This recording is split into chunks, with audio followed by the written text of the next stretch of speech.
Bonjour à tous, c'est Pierre-Marie. Ohayo gozaimasu. Hello everybody et bienvenue dans un épisode de niveau débutant de mon podcast French by Ear Fransugo no Kikitori.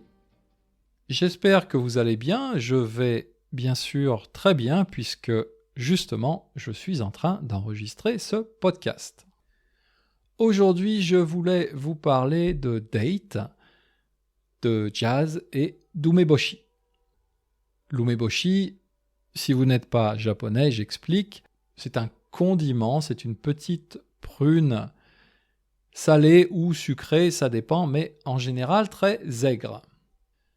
Alors comme vous savez, si vous écoutez mon podcast depuis un moment, j'aime beaucoup le jazz et je vais souvent dans un tout petit club de jazz dans le quartier de Kichijoji à Tokyo. Et la dernière fois que j'y suis allé, donc j'arrive au club, je m'installe, et quelques minutes après, la table juste à côté de la mienne, un jeune couple vient s'installer. Je dis un jeune couple, mais en fait, quand je les ai vus arriver, j'ai pensé, tiens, on dirait une première date. En français aussi, de temps en temps, on utilise le terme anglais date pour dire un rendez-vous, et plus précisément un rendez-vous amoureux.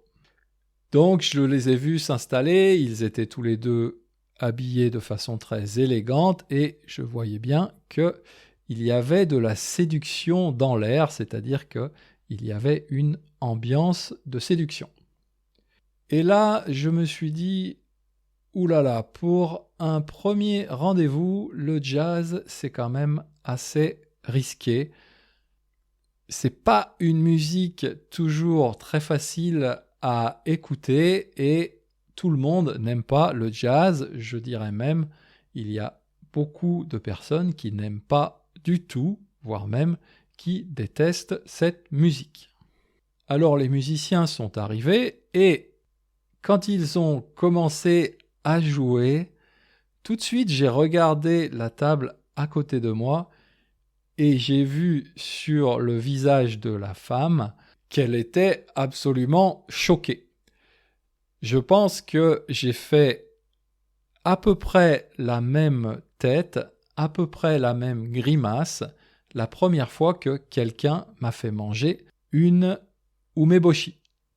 L'umeboshi, comme j'ai dit tout à l'heure, c'est quand même très aigre, c'est un goût très fort, c'est assez difficile à manger et franchement, si je veux faire aimer à quelqu'un la cuisine japonaise ou la gastronomie japonaise, je ne commencerai jamais par l'umeboshi.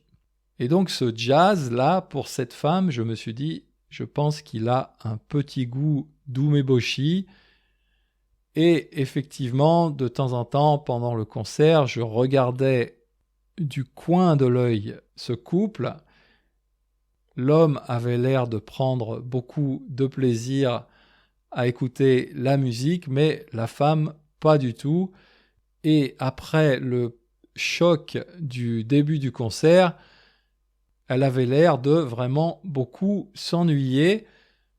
Elle s'ennuyait même tellement qu'au bout d'un moment, elle a sorti son smartphone de son sac et elle a commencé à regarder son Instagram, enfin je ne sais pas ce qu'elle regardait exactement, mais peut-être son Instagram. Quand le concert s'est fini, tout le monde s'est levé, est sorti du club de jazz et je les ai vus un peu comme ça partir dans la rue et la discussion n'était pas très animée. L'ambiance n'était plus, à mon avis, à la séduction. Peut-être que la femme avait imaginé un autre type de soirée. En tout cas, c'est pas la première fois que je voyais un rendez-vous amoureux tourner vinaigre. Tourner vinaigre, ça veut dire mal se passer. Dans un club de jazz, il me semble que pour un premier rendez-vous, c'est mieux de choisir autre chose, comme bien sûr, pourquoi pas un cinéma, une sortie dans un bon restaurant ou une sortie à la campagne, ou même une sortie un peu plus amusante, un peu plus ludique, comme par exemple, pourquoi pas aller faire un bowling. Ça dépend du caractère des personnes et des envies des personnes, mais si vraiment on a envie d'aller dans un club de jazz pour un premier rendez-vous, je pense que c'est mieux de vérifier avant si la personne que l'on veut séduire aime ou en tout cas peut supporter cette musique. Voilà, c'est tout pour aujourd'hui. Retrouvez la transcription de ce podcast sur mon site internet comme d'habitude.